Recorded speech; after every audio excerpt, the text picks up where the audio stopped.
Hello students, previous video में हमने exercise 6.2 से पहले के एग्जाम्पल और उसका बेसिक कंसेप्ट देख लिया था और आज इस वीडियो लेक्चर में हम डिस्कस करने वाले हैं एक्सरसाइज 6.2 मैथ एनसीईआरटी बुक से एक्सरसाइज 6.2 आज हम डिस्कस करेंगे। तो बेटा स्टार्ट करते हैं क्वेश्चन फर्स्ट से। तो जो क्वेश्चन फर्स्ट है उसमें एक फिगर दी हुई है, आपको कह रहा है इन द गिवन फिगर बनाई हुई है। इसमें क्या है, दो लाइन्स हैं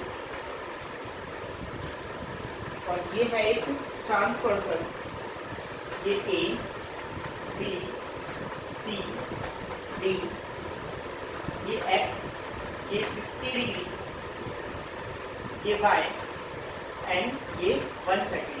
ठीक है, इस तरह से फिगर बनाई हुई है और इसमें बोला गया find the values of x and y. X and y आपको फाइंड करना है and then show that A B parallel to C D. देखिए ए बी और सी डी आपको पैरेलल नहीं दिया होगा, ए बी को सी डी के इक्वल आपको प्रूफ करना है। सिर्फ इसमें गिवन क्या है, गिवन क्या है कि एक एंगल ये दिया हुआ और एक एंगल ये दिया हुआ है। ठीक है, और आपको प्रूफ क्या करना है, इसमें आपको प्रूफ करना है A B parallel to C D.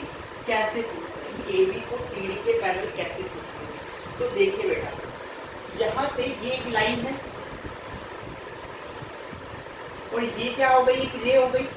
तो ये दोनों कौन से एंगल, ये दोनों देखिए कौन से एंगल है, ये दोनों लीनियर पेयर बना रहे हो।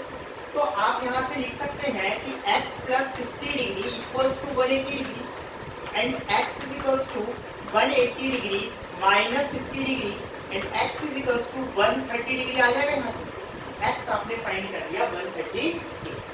ठीक है, आपको बोला था फाइंड x एंड y, ये भी बोला था find x and y and proof A B parallel to C D. तो x आपने फाइंड किया। ठीक, अब बारी है y।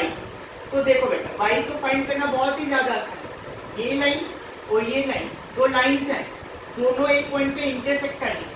तो आपने पढ़ा था 6.1 से पहले थ्योरम कि if two lines are intersecting then vertically opposite angles are equal. तो ये वर्टिकली अपोजिट एंगल्स ही तो है, तो इसका मतलब ये दोनों क्या होने चाहिए, इक्वल। तो अगर ये 130 है तो ये भी कितना होगा, 130। तो y इज इक्वल्स टू कितना हो गया, 130 डिग्री। और इसका रीजन क्या है, vertically opposite angle. Vertically opposite angle से दोनों क्या हो गए, इक्वल हो गए। अब आप देखिए x भी 130 की इक्वल है, y भी 130 की इक्वल है। इसका मतलब x is equals to y हो गया। अगर मैं इसको फर्स्ट इक्वेशन बोलूं और इसको सेकंड इक्वेशन बोलूं तो from equation first and second में लिख सकता हूं x और y इक्वल है क्योंकि दोनों ही 130 के इक्वल है। अब आप देखो x और y कौन से एंगल है, अरे ये तो अल्टरनेट एंगल है। x और y कौन से एंगल है, x और y ये कौन से एंगल है, ये तो अल्टरनेट इंटीरियर एंगल है और अल्टरनेट इंटीरियर एंगल तो इक्वल हो गए। और अगर अल्टरनेट इंटीरियर एंगल इक्वल होते हैं तो क्या होता है, तो लाइंस पैरेलल होती है। तो हम यहाँ से आगे x is equals to y लिख देंगे, but these are alternate interior angle and are equal therefore AB parallel to CD। AB CD के क्या हो जाएगा, पैरेलल हो जाएगा। तो ये आपका फर्स्ट क्वेश्चन क्या हो गया, कंप्लीट हो गया। आप क्वेश्चन नंबर सेकंड देखते हैं बेटा।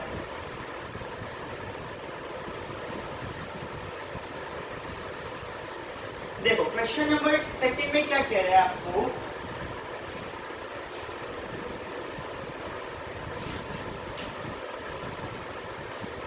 क्वेश्चन नंबर सेकंड में इसमें भी फिगर दी है और इसमें बोला A B parallel to C D and C D parallel to E F. तीन आपको लाइंस है, थ्री लाइंस है, ये आपको A B C D and E F. ये ए बी है, ये सी डी है और ये ई एफ। ये आपको थ्री लाइंस है और ये आपको बोल दिया, ये दे दिया आपको ट्रांसवर्सल। ये है ट्रांसवर्सल, ये एक्स, ये वाई और ये z, ये आपको दे दिए थ्री एंगल्स। ठीक है, आपको साथ में गिवन ये है, गिवन क्या क्या आपको ये देख लेते हैं। इसमें गिवन है कि A B parallel to C D और C D parallel to E F. तो ए बी सी डी के पैरेलल और सी डी ई एफ के पैरेलल है, यानी कि ए बी और ई एफ दोनों सी डी के पैरेलल है, यानी कि ए बी और ई एफ भी पैरेलल होंगी। इसका मतलब ये तीनों लाइन क्या हो गई, एक दूसरे के पैरेलल हो गई।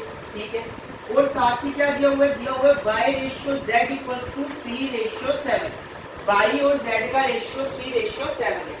और फाइंड क्या करना है, आपको फाइंड करना है x फाइंड करना है। क्या फाइंड करना है बेटा, x फाइंड। बहुत सिंपल सा क्वेश्चन है, देखिएगा।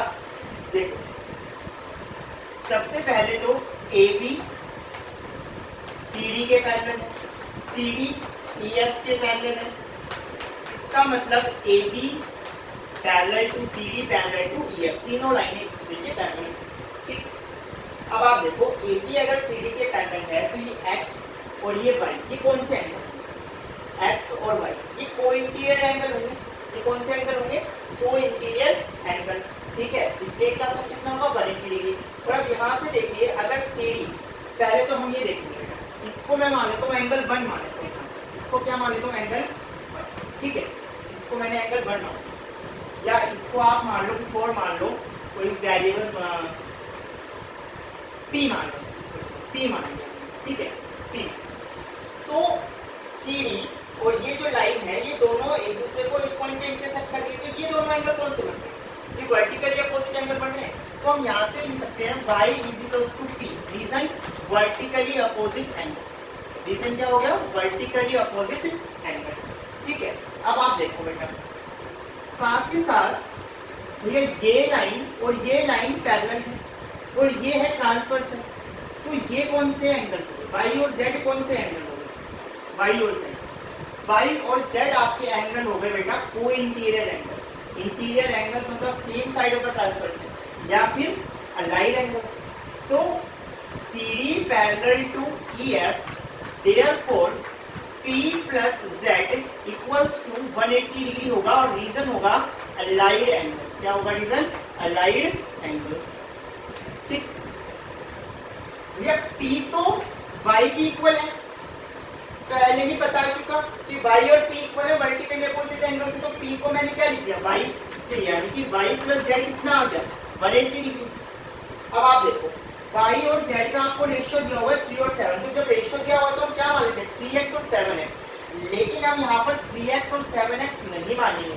क्यों नहीं मानेंगे? क्योंकि x ऑलरेडी इसमें क्वेश्चन में जो है वो वेरिएबल यूज किया हुआ है, तो आप इसको x ना माने, आप इसको कुछ और वेरिएबल t ले लें।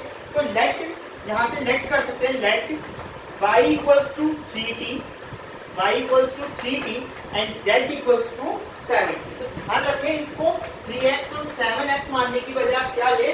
3t और 7t। तो y की जगह आप रख देंगे 3t, प्लस z की जगह आप रख देंगे 7t equals to 180 degree. 3t plus 7t कितना हो गया? 10t equals to 180 degree and t equals to 180 degree by 10 कितना आ गया? 18 डिग्री। t की वैल्यू कितनी आ गई? 80। अगर t आ गया तो y और z निकाला जा सकता है। y कितना हो जाएगा? 3t, यानी कि 3 × 80, यानी कि 54 डिग्री। और z कितना होगा?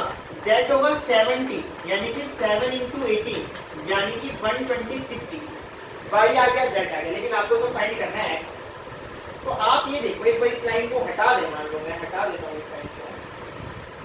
तो अब आप ये देखो कि ये लाइन और ये लाइन तो एक दूसरे के पैरेलल नहीं, और ये हो गई ट्रांसवर्स है। तो ये x और ये z कौन से एंगल बन रहे हैं? x और z, ये तो अल्टरनेट इंटीरियर एंगल बन रहे हैं, ये तो अल्टरनेट इंटीरियर एंगल बन रहे हैं।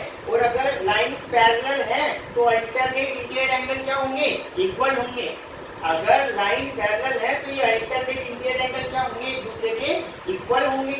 तो x किसके इक्वल होना चाहिए? z के, और z आपने फाइंड कर लिया 126, यानी कि x में कितना होगा? 126 डिग्री होगा। तो हम यहाँ से लिख सकते हैं AB parallel to EF, therefore x equals to z, alternate angles, alternate interior angle, therefore x equals to z कितना है? 126। तो ये आ गया आपके पास 126 डिग्री। तो x की वैल्यू कितनी आ गई? 126 डिग्री आ गई। क्वेश्चन हो गया। ठीक है, तो क्या था एक बार फिर से देख लेते हैं इसको। ये y था, ये तीनों एक दूसरे के पैरेलल है। ये y था, मैंने इसको p माना, तो y और p इक्वल हो गए वर्टिकली अपोजिट से।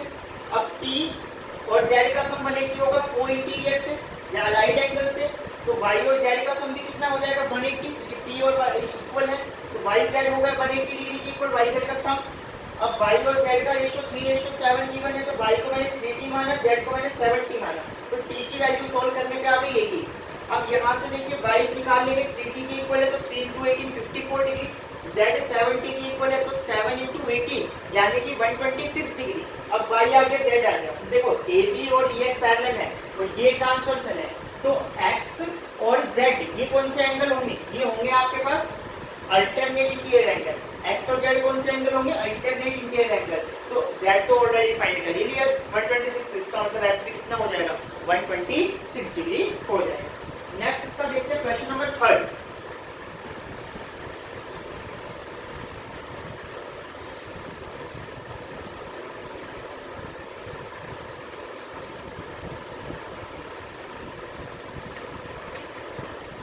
क्वेश्चन नंबर 3 देखिए बेटा,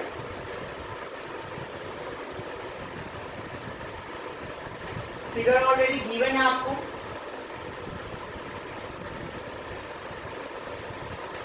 A B C D और ये है पॉइंट G। ठीक, ये है E और ये परपेंडिकुलर, ये F। क्या कह रहा है आपको, क्या दिया हुआ है क्वेश्चन और क्या फाइंड करना है देखते हैं। जरा इन फिगर 6.30 ये फिगर है, इसमें क्या है? AB parallel to CD given है एंड EF परपेंडिकुलर CD। ये EF ये इस CD के क्या है? परपेंडिकुलर है, ठीक है। And angle GED equals to 126 degree. GED ये पूरा एंगल दिया हुआ है 126 डिग्री, ठीक है। अब फाइंड क्या करना है? ये सब गिवन है आपको, ये सब क्या है? गिवन है। और फाइंड क्या करना है? फाइंड देखिए क्या करना है। फाइंड करना है आपको एंगल AGE ये इसको x मान लो, फिर GEF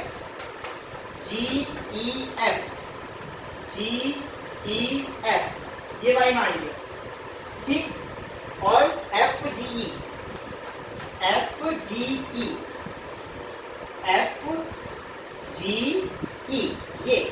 ये z मान लिया, ठीक है। तो यानी कि अब देखिए सिंपली तो आपको x y और z फाइंड करना है। आपको क्या फाइंड करने हैं? x y और z फाइंड करना है, ठीक है। और ABCD के पैरेलल आपको दिया हुआ है। सबसे पहले फाइंड कर लेते हैं x, ठीक। देखो बेटा बहुत सिंपल, AB और CD पैरेलल है। AB और CD क्या है? पैरेलल है, एकदम इजी क्वेश्चन है। और ये क्या है? ट्रांसवर्सल है, ये ट्रांसवर्सल है। तो ये एंगल और ये एंगल कौन से एंगल है? अरे ये तो अल्टरनेट इंटीरियर एंगल है भाई। ये कौन से एंगल है? Alternate interior angle. और लाइंस पैरेलल है तो अल्टरनेट इंटीरियर एंगल कैसे होंगे? इक्वल होंगे। अगर लाइन पैरेलल है तो अल्टरनेट इंटीरियर एंगल कैसे होंगे? इक्वल होंगे। अरे तो ये 126 है तो x भी कितना हो गया? 126 डिग्री हो गया। हो गया, x फाइंड हो गया, यानी कि AGE एंगल फाइंड हो गया। तो सबसे पहले क्या लिखते हैं कि AB parallel to CD, AB CD के पैरेलल है and GE is a transversal and GE is a transversal, therefore angle AGE या फिर सीधा लिखते x equals to 126 degree, x equals to 126 degree. या फिर इसको ऐसा लिखें कि angle AGE equals to GED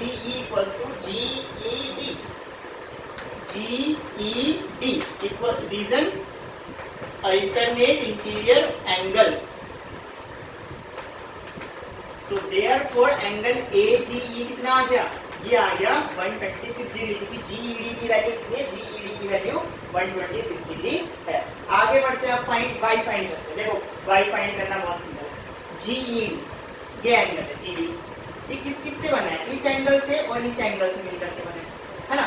इस GED को आप ध्यान से देखो तो इसमें दो एंगल है, एक ये और एक ये, यानी कि इन दोनों का सब मिलकर के क्या बना रहे हैं? GED बना रहे हैं। तो कौन कौन से एंगल? GEF ये एंगल प्लस FED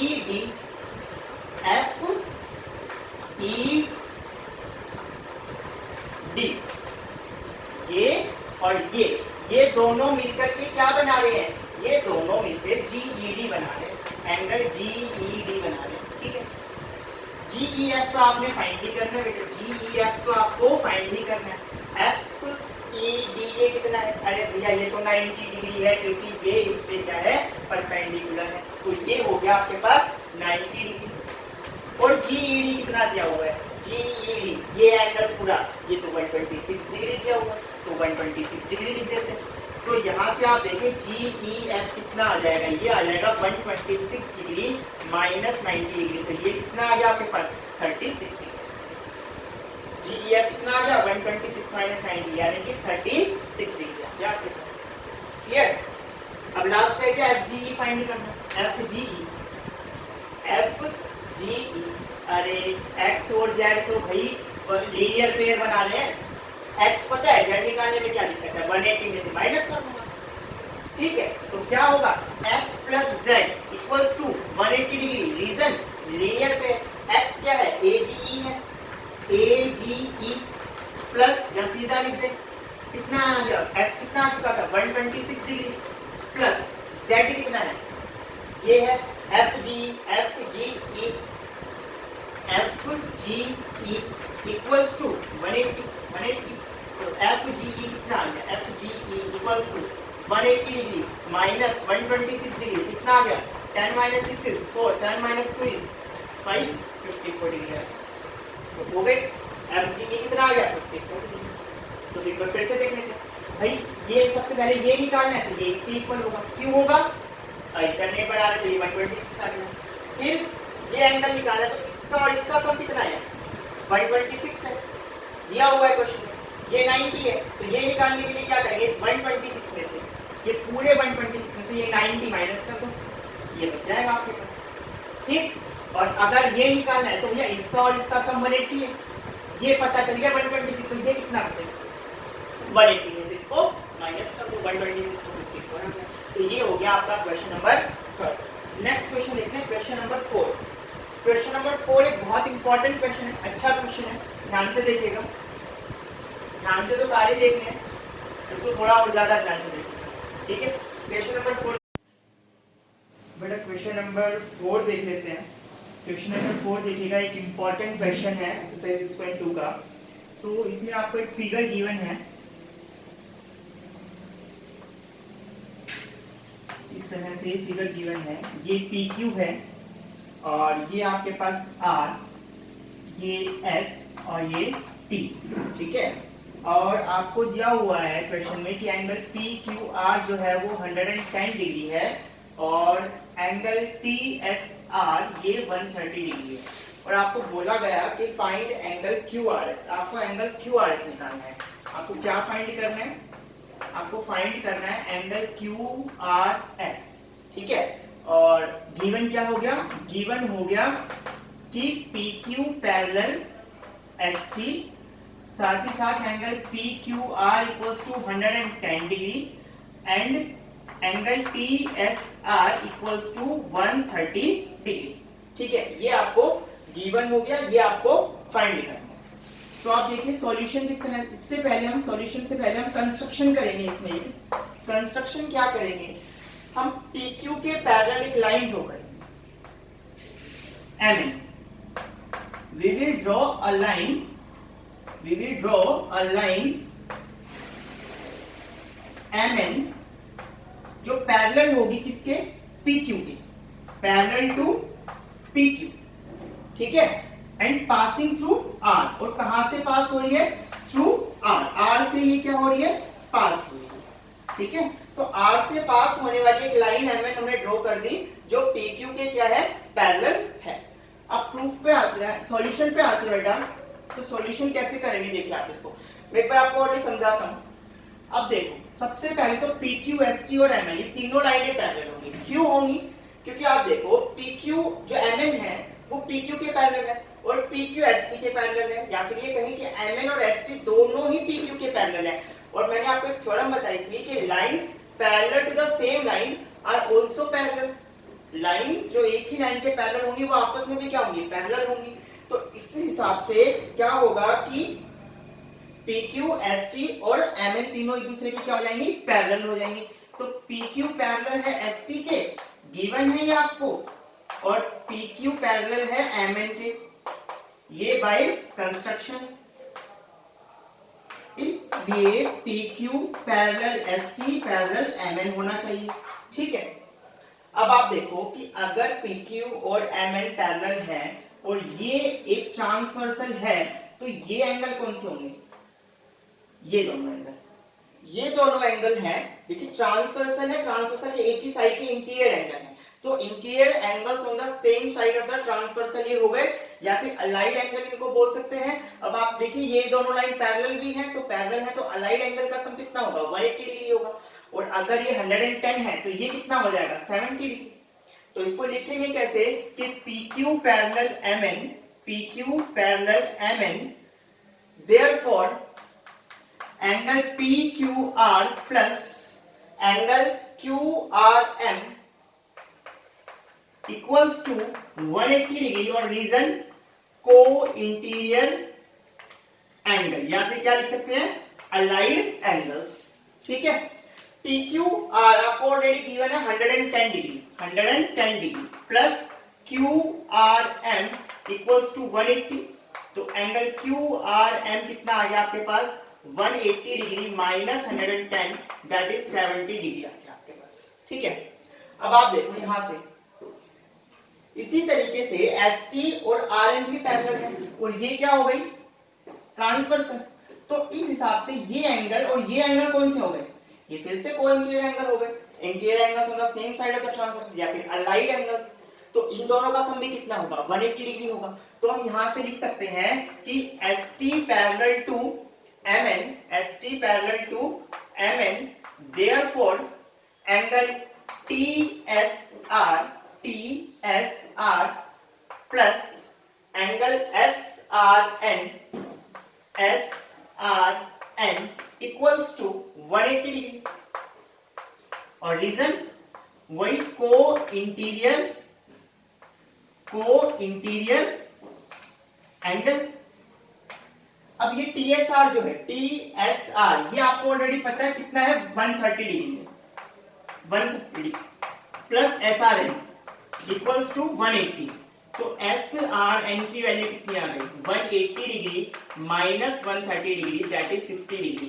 तो SRN कितना आ गया, SRN कितना आ गया, ये वैल्यू कितनी आ गई आपके पास, 130 डिग्री आ गई, सॉरी 50 डिग्री आ गई। अब आप देखो ये एंगल, ये QRS जो हमें फाइंड करना है, और ये एंगल, ये तीनों मिलकर के क्या बना रहे हैं, लीनियर पेयर बना रहे हैं, बिकॉज ये MN क्या है, एक स्ट्रेट लाइन है। तो इस पे जो भी ये तीन एडजेसेंट एंगल बन रहे हैं, इन तीनों एडजेसेंट एंगल का सम कितना होना चाहिए, 180 डिग्री होना चाहिए। तो इस हिसाब से हम क्या करेंगे, ये एंगल प्लस ये एंगल और ये एंगल, इन तीनों का सम किसके इक्वल रख देंगे, 180 डिग्री के लिए।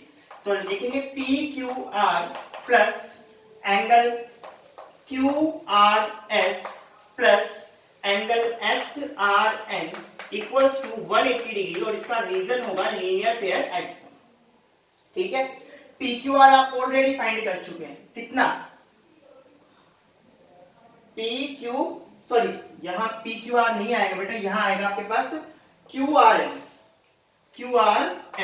तो QRM आप ऑलरेडी फाइंड कर चुके हैं 70 डिग्री, प्लस QRS आपको फाइंड करना है, और SRN ये आपने फाइंड कर लिया है 50 डिग्री इक्वल्स टू 180। अब आप देखिए 70 प्लस 50 कितना हो गया, 120 degree plus angle QRS equals to 180 degree and angle QRS equals to 180 degree minus 120 degree, that is 60 degree. तो एंगल QRS जो है वो आपके पास आ गया 60 डिग्री। कितना आ गया एंगल QRS, 60 डिग्री। ये आपको फाइंड करना था। तो देखिए फिर से देख लेते हैं, बड़ा सिंपल सा क्वेश्चन, देखो ओरली आप इसको कर सकते हैं क्वेश्चन को। ये लाइन इसके पैरेलल है, हमने ऐसी कंस्ट्रक्शन करी कि ये लाइन इसके पैरेलल है, तो ये एंगल और ये एंगल कौन से हो गए, कोइंसिडेंट एंगल, लाइंस पैरेलल है तो इनका सम 180 होगा। ये 110 है तो ये 180 माइनस 110 70 आ गया। ठीक है, इसी तरीके से ये लाइन और ये लाइन भी पैरेलल है, तो ये 130 है और ये इसके कोइंसिडेंट एंगल हो गया, लाइंस पैरेलल है, सम 180 होगा। ये 130 तो ये आपके पास बच गया 50, तो 70 प्लस 50 कितना हो गया 120। और ये तीनों एंगल क्या बना रहे हैं, लीनियर पेयर बना रहे हैं, तो इन दो का एंगल कितना कितना, दो का सम कितना आ गया 120, तो ये कितना बचेगा आपके पास 180 माइनस 120 दैट इज 60 डिग्री। तो ये आपका क्वेश्चन सॉल्व हो गया। तो अच्छा क्वेश्चन था, ध्यान से देखिएगा इसको। तो ये क्वेश्चन नंबर 4 आपका कंप्लीट हो गया। अभी नेक्स्ट क्वेश्चन देखते हैं, दैट इज क्वेश्चन नंबर 5।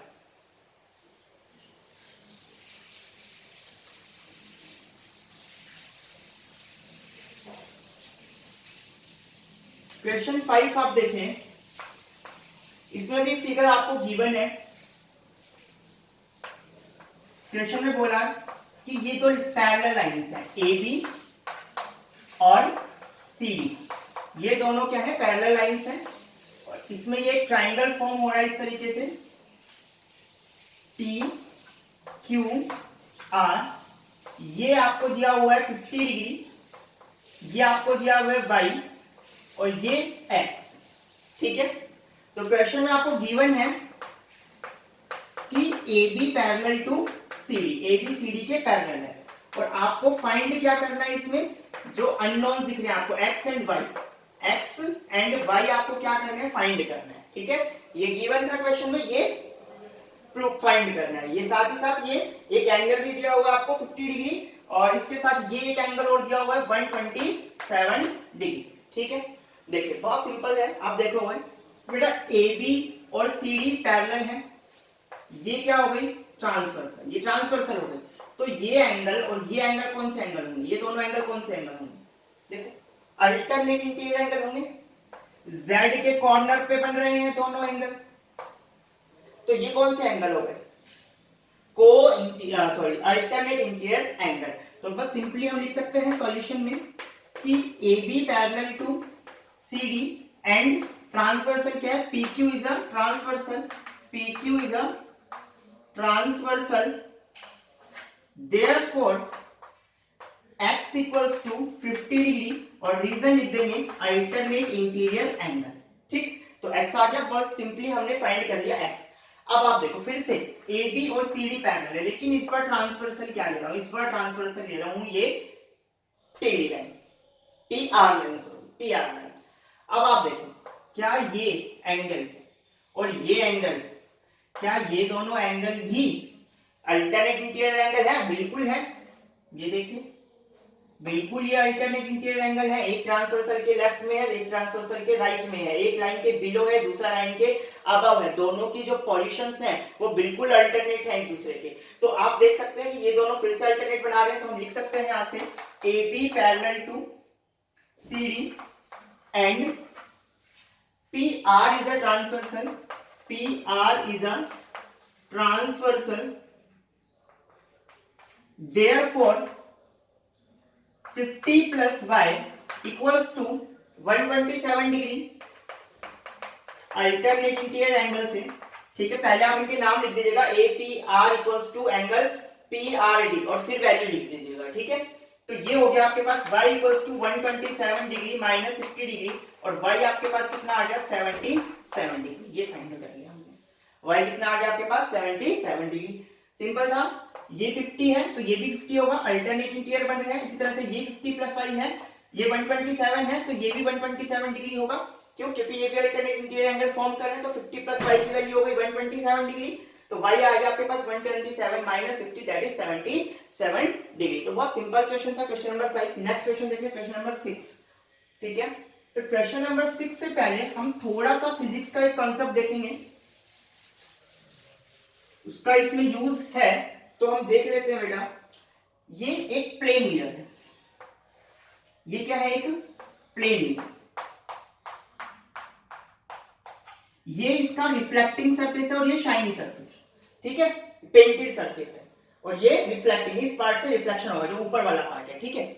अब इस पे एक लाइट रे आती है, स्ट्राइक करती है, इसको क्या कहेंगे इंसिडेंट रे, क्या कहेंगे इंसिडेंट रे,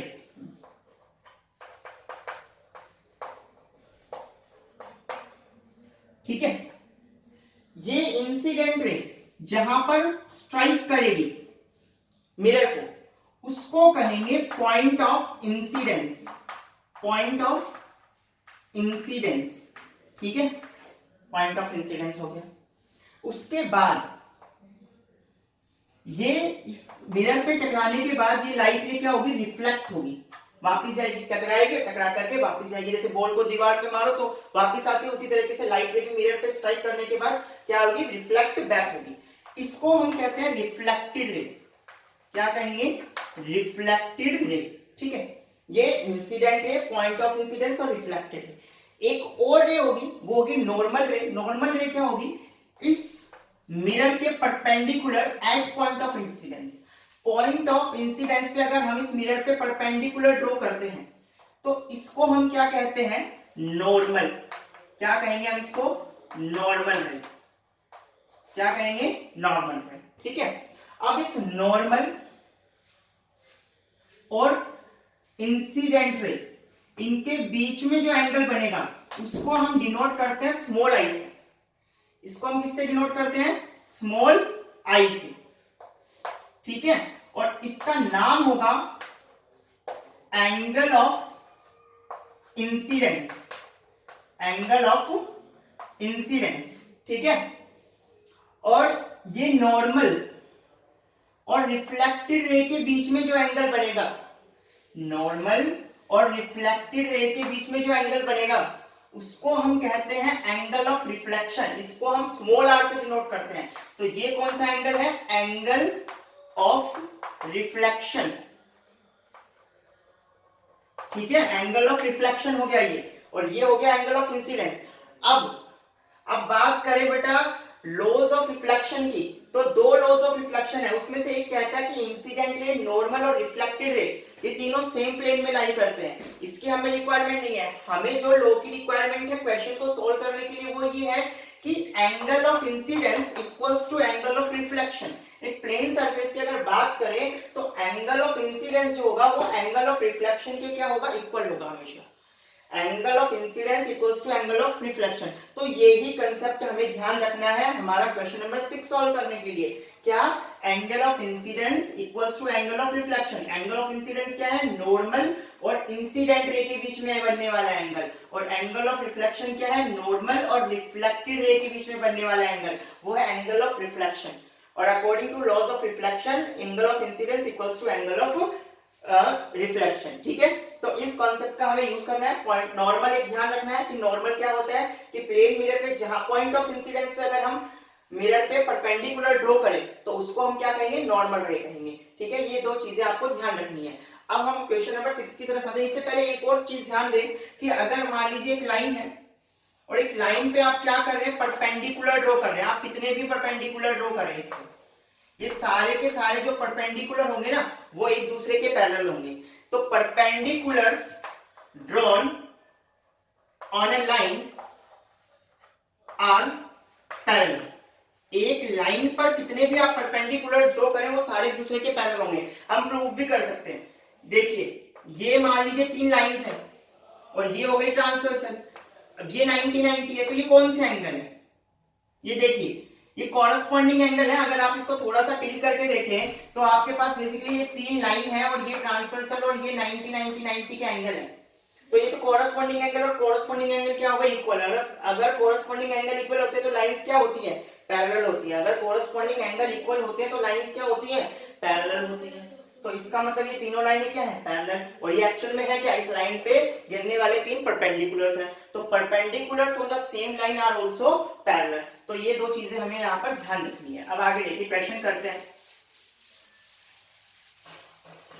क्वेश्चन में क्या कह रहा है बेटा, क्वेश्चन में कह रहा है कि आपके पास PQ और RS दो प्लेन मिरर्स हैं और दोनों एक दूसरे के पैरेलल हैं।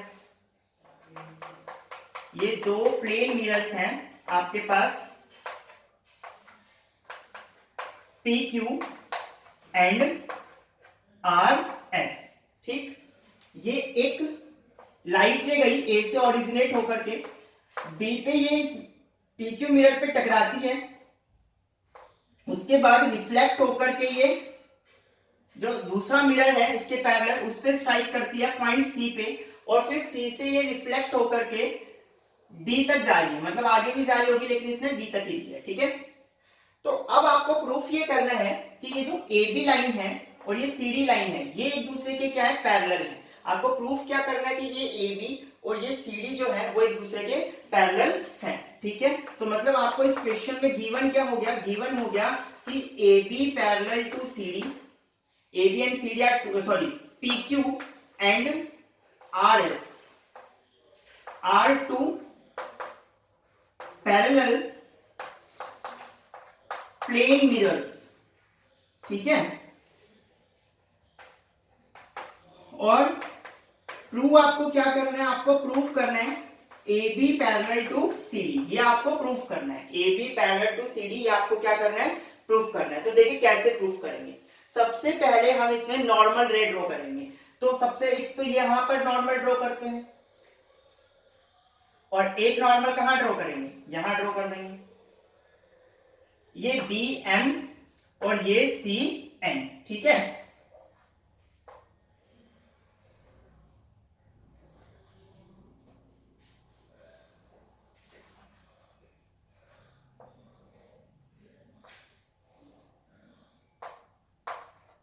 देखो अब ये नॉर्मल है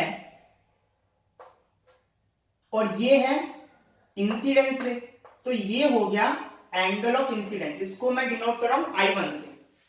ये नॉर्मल और ये रिफ्लेक्टेड रे, इसको मैं डिनोट कर रहा हूं किससे, R1 से, ठीक है। फिर ये इंसिडेंस रे और ये नॉर्मल, इसको डिनोट कर रहा हूं I2 से, तो एंगल ऑफ इंसिडेंस हो गया सेकंड मिरर के लिए, और ये हो गया R2, ठीक है। नॉर्मल और रिफ्लेक्टेड रे के बीच का एंगल R2 हो गया, ठीक है। ये हमने नेमिंग कर ली। अब आप देखो RS एक लाइन है और BN और NC दोनों इस पे क्या है, परपेंडिकुलर है, तो हम ये लिख सकते हैं कि BM परपेंडिकुलर टू NC, और रीजन क्या होगा, perpendicular on the same line, एक ही लाइन पे परपेंडिकुलर। देखिए ये इस पे आपने एक्चुअल में परपेंडिकुलर ड्रॉ किया है, तो ये इस पे भी परपेंडिकुलर ही होगा। क्यों होगा, क्योंकि ये दोनों PQ और RS दोनों पैरेलल लाइंस हैं, ठीक है, तो perpendicular on the same line, इसलिए BM और NC क्या हो गए, पैरेलल हो गए, BM और NC क्या हो गए, पैरेलल। अब आप देखो ये BM है और ये NC है, ठीक, और ये हो गई एक ट्रांसवर्सल, तो ये कौन से एंगल बनेंगे, अल्टरनेट इंटीरियर एंगल बनेंगे। तो हम यहां से लिख सकते हैं therefore R1 equals to I2, और इसका रीजन क्या होगा, अल्टरनेट इंटीरियर एंगल, ठीक है। अभी दो चीजें इक्वल है, दो एंगल यहाँ इक्वल है, तो इनके डबल्स भी इक्वल होंगे। हमने यूक्लिड में पढ़ा था एक्सॉन 6 कि two things are equal then their doubles are also equal, तो double of R1 must be equals to double of I2 if R1 equals to I2, ठीक है। एग्जाम लिख सकते हैं हम यहाँ पर। अब यहाँ पर इस 2R1 को मैं ब्रेक कर दूंगा, R1 प्लस R1 में लिख दूंगा, ठीक है, R1 प्लस R1 2R1 बनेगा, और इधर 2I2 को मैं I2 प्लस I2 लिख दूंगा, देखिए 1I2 1I2 2I2 बन जाएगा यहाँ पर, ठीक है। अब आप देखो लॉज ऑफ रिफ्लेक्शन से I1 और R1 इक्वल, हम पहले लिख लें I1 equals to R1 and I2 equals to R2, reason laws of reflection, laws of reflection, ठीक। तो इस R1 की प्लेस पे एक दो R1 है मेरे पास, एक R1 की प्लेस पे मैं क्या लिख दूंगा, I1 लिख दूंगा, तो ये हो गया I1 plus R1 equals to I2 plus इस I2 की प्लेस पे मैं क्या लिख दूंगा, R2 लिख दूंगा, क्योंकि I2 और R2 इक्वल है।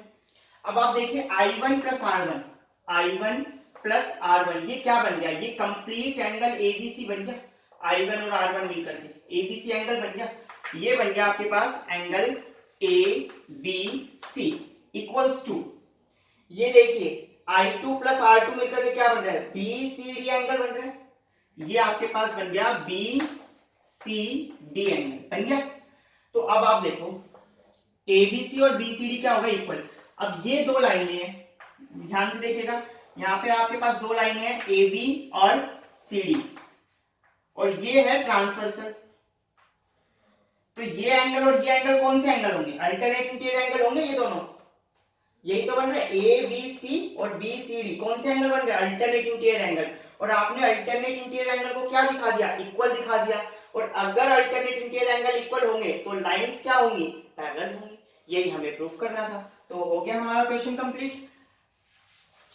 देखिए आप यहां से कि angle ABC equals to angle BCD, ABC और BCD को हमने इक्वल दिखा दिया, लेकिन ये तो हमें दिखाई दे रहा है कि अल्टरनेट इंटीरियर एंगल है, but these are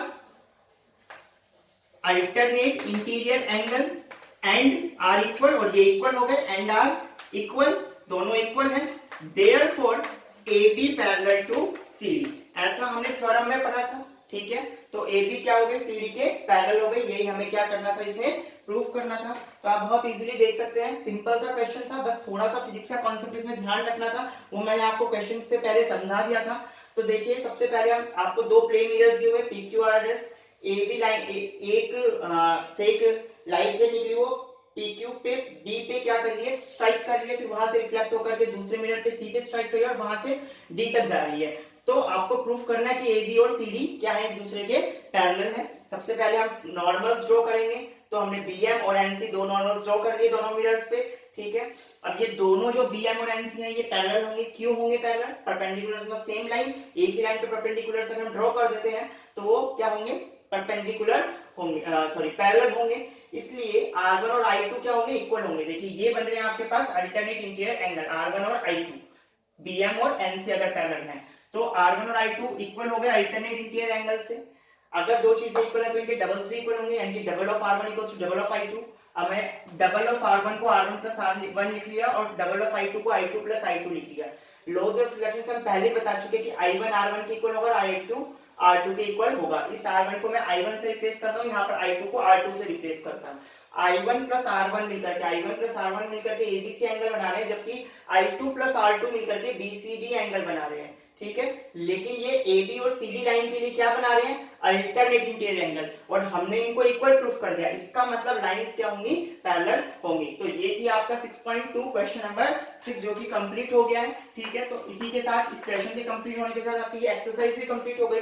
next lecture में हम बात करेंगे एक्सरसाइज 6.3, इसमें हम दो थ्योरम्स देखेंगे, एक एंगल सम प्रॉपर्टी, मतलब ट्रायंगल, आप जानते हैं ट्रायंगल के तीनों एंगल का सम 180 डिग्री होता है, लेकिन नेक्स्ट वीडियो लेक्चर में कैसे होता है वो हम सीखेंगे। इसके बाद हम देखेंगे एक्सटीरियर एंगल प्रॉपर्टी, और उस पे बेस हम क्वेश्चंस करेंगे।